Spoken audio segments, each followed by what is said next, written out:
क्या आपने कभी सुना है कि कोई मनुष्य गाय के कानों के साथ जन्म ले सकता है? क्या ऐसा संभव है? यह सिर्फ एक मिथक नहीं, बल्कि एक रहस्यमयी कथा है जो आपके सोचने के तरीके को बदल सकती है। स्वागत है गोकर्ण की अद्भुत कथा में, जो पद्म पुराण के उत्तराखंड में वर्णित है। पुरातन काल में तुंगभद्रा नदी के किनारे एक नगर बसा था। वहां एक धर्मपरायण ब्राह्मण आत्मदेव अपनी पत्नी धुंधुली के साथ रहते थे। वे धन धान्य से समृद्ध थे, परंतु एक दुख उनके जीवन को नीरस बना रहा था। उनकी कोई संतान न थी। आत्मदेव और धुंधुली के जीवन में भी यही अधूरापन था, लेकिन भाग्य ने उनके लिए कुछ अनोखा ही सोच रखा था। जब आप दिल से किसी चीज की कामना करते हैं, तो ब्रह्मांड उसे पूरा करने के लिए रास्ता बनाता है।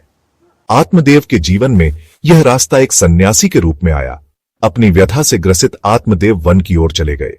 वहीं उनकी भेंट एक सिद्ध सन्यासी से हुई। सन्यासी ने एक चमत्कारी फल दिया और कहा, इसे अपनी पत्नी को खिलाओ, तुम्हें पुत्र रत्न की प्राप्ति होगी। किंतु धुंधुली गर्भधारण के कष्टों से बचना चाहती थी। उसने वह फल अपने गाय को खिला दिया और अपने ही परिवार से छल किया। समय बीता और उस गाय ने एक अद्भुत संतान को जन्म दिया। वह बालक मनुष्य जैसा था, पर उसके कान गाय जैसे थे, इसीलिए उसका नाम पड़ा गोकर्ण। परंतु धुंधुली यहीं नहीं रुकी।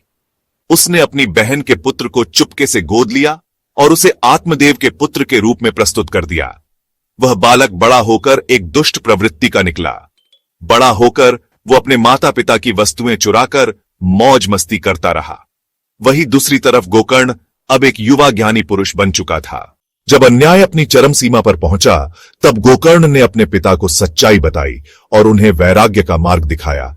आत्मदेव ने सांसारिक मोह त्याग कर भगवान की भक्ति में मन लगा दिया और अंततः उन्होंने मोक्ष प्राप्त कर लिया। क्या सच्चा सुख भौतिक वस्तुओं में है या आत्मज्ञान में? जब आत्मदेव ने जीवन के सच्चे अर्थ को समझा, तो उन्होंने सब कुछ त्याग कर भक्ति का मार्ग चुन लिया। लेकिन क्या यह वास्तव में अंत था या कुछ और?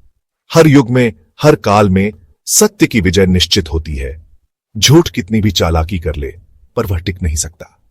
यह कथा हमें सिखाती है कि मोक्ष का मार्ग केवल सत्य, ज्ञान और भक्ति से ही संभव है।